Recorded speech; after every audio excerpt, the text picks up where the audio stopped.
Bom dia, gente. Hoje a gente vai falar um pouco sobre o sistema digestório. Nosso grupo é composto por Stephanie, Gabriel Clebson e Ana Laura. E na nossa apresentação de hoje, nós vamos citar os seguintes tópicos. A gente vai falar um pouco sobre a anatomia digestiva, falar sobre os órgãos e as glândulas que fazem parte desse sistema. A gente vai falar também sobre o controle da digestão, o que controla esse processo, quais funções desse sistema, quais funções eles têm no geral, a fisiologia também, o processo, a gente vai entender um pouco, as doenças associadas a esse sistema, junto com os meios de prevenção, e também algumas dicas sobre como cuidar melhor do nosso sistema digestório.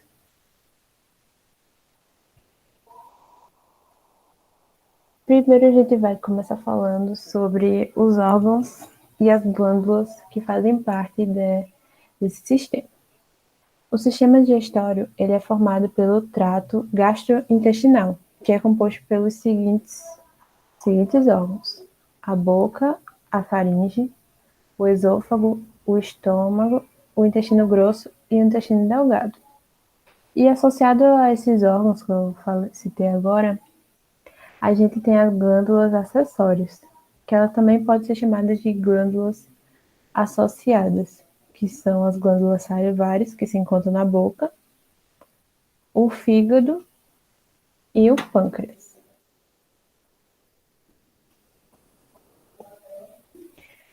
Vou falar também um pouco sobre as funções gerais desse sistema. Existem três funções principais quando você fala em sistema digestório que você tem que associar a ele. A primeira função desse sistema é garantir que o corpo receba todas as vitaminas e nutrientes da maneira correta. Digamos que garantir que o corpo receba o combustível para que todas as funções do nosso corpo funcionem em harmonia, para que nada saia errado e acarrete em problemas de saúde. A segunda função também, que é muito importante, é a relação com a nossa imunidade, com o sistema imunológico. Existem diversas células responsáveis pela nossa imunidade, que elas estão presentes em praticamente todos os nossos órgãos. Isso ocorre em maior intensidade no intestino, porque tem uma interação muito importante de bactérias, vírus e outros micro-organismos normalmente presentes nos alimentos e no intestino, e as células do sistema imunológico presentes nesses órgãos. E uma coisa bem interessante de falar é que a superfície de contato do intestino com os micro-organismos e os alimentos ingeridos é muito maior do que a existente entre a nossa pele e o meio ambiente. E outra terceira função importante também de a gente saber, que é a função de secreção de hormônios e outras substâncias, né, que regulam o nosso metabolismo e o nosso apetite. É aí que se encaixa quando eu falo que alguém tem metabolismo rápido, consegue perder peso muito fácil, ou alguém que tem um metabolismo lento. É aí que se encaixa essa secreção de hormônios. E em relação ao apetite, algumas doenças relacionadas ao corpo, algumas também têm relação com esses hormônios também que deixam você com um apetite maior ou um apetite menor.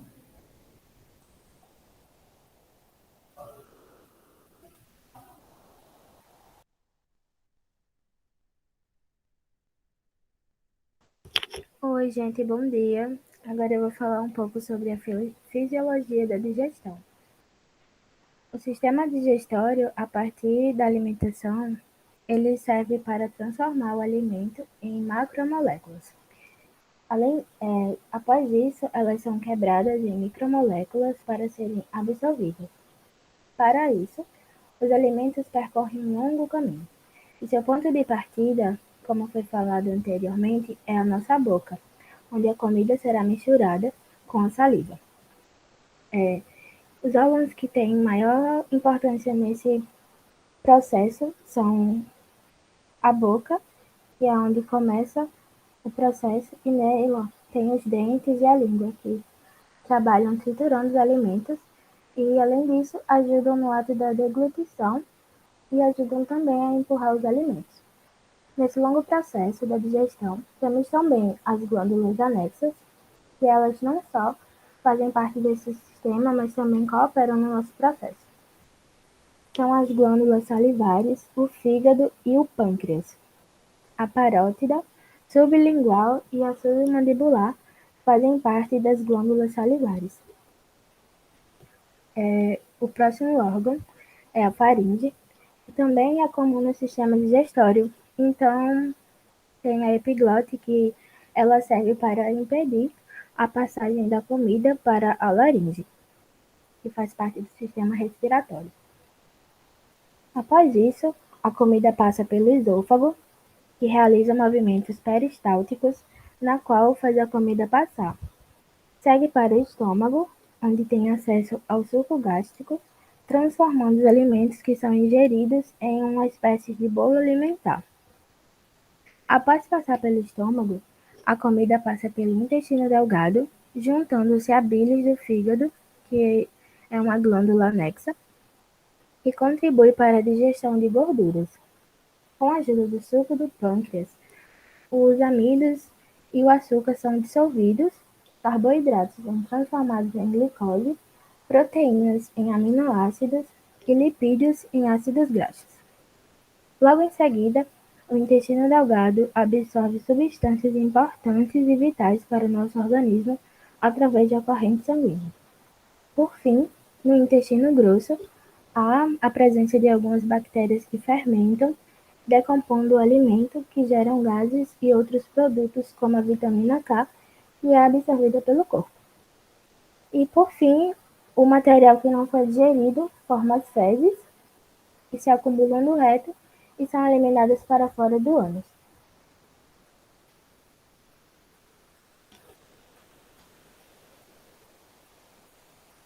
Agora eu vou falar um pouco sobre o controle da digestão. O sistema digestivo, ele possui seus próprios reguladores. São os hormônios que têm esse papel muito importante, que são produzidos e liberados a partir de células da mucosa do estômago e do intestino delgado. Estes hormônios passam pelo sangue, pelo coração, circulam também pelas artérias e retornam ao aparelho digestivo, onde estimulam a produção de sucos digestivos e provocam movimentos nos órgãos. Existem três tipos desses hormônios, que são responsáveis por esse controle, que são a gastrina, a secretina e a colecistocina. A gastrina é responsável por fazer com que o estômago produza ácido que dissolve e digere alguns alimentos. Também colabora no crescimento normal da mucosa do estômago, intestino delgado e cólon. A secretina, que é responsável por fazer o pâncreas secretar um suco digestivo, que é rico em bicarbonato, e além disso, ela estimula o estômago a produzir a pepsina, que é uma enzima que digere as proteínas, estimula também o fígado para produzir a bile. E tem, por fim, a colecistocinina, que é responsável por fazer com que o pâncreas se desenvolva e produza as enzimas do suco pancreático, e faz com que a vesícula biliar se esvazie.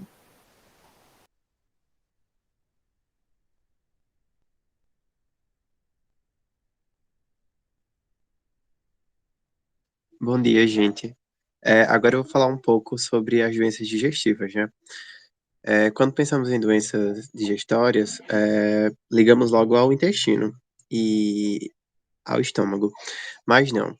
Como a saúde. Quando começamos, como as meninas falaram, né? Ana Laura e Stephanie, a saúde digestória começa na boca. Então, A cárie e a gengivite são bons exemplos de doenças digestivas, por incrível que pareça, podem levar até a morte. A seguir, eu vou falar um pouco mais sobre doenças intestinais, sem falar mais da cárie e gengivite, que já são doenças iniciais da digestão. Bom, quando falamos de doenças intestinais no Brasil, sabe-se que um brasileiro ele demora cerca de 5 meses para receber um diagnóstico de verdade, né? Se ele tem ou não a doença digestiva ou algum problema intestinal. As doenças mais comuns do nosso país são a doença de Crohn, que acarreta 64,4% dos brasileiros, e a retocolite ulcerativa, que atinge 35,6% dos brasileiros. E o público que mais tem essa doença são mulheres, mas vale lembrar também que os homens também têm câncer de estômago mais do que mulheres. A seguir, eu vou falar um pouco sobre a doença de Crohn e a retocolite ulcerativa.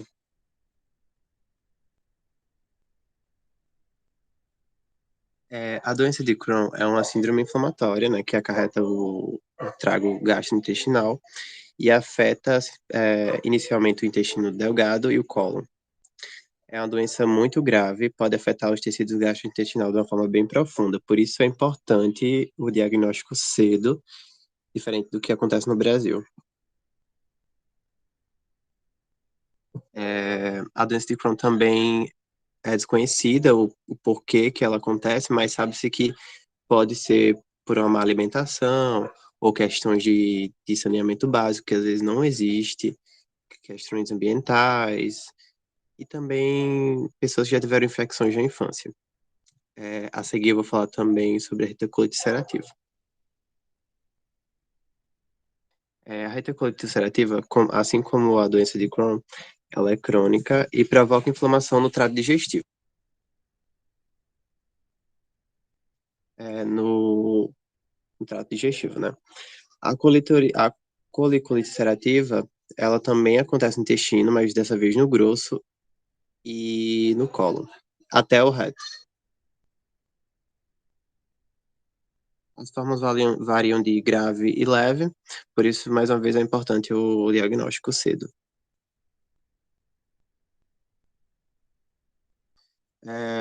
O que provoca a retocolite ulcerativa também é desconhecido, mas, mais uma vez, a má alimentação pode ser, pode ser fator para isso. A seguir, eu vou falar um pouco mais sobre os meios de prevenção e um pouco mais sobre a gastrite, que também atinge muitos brasileiros nos dias atuais.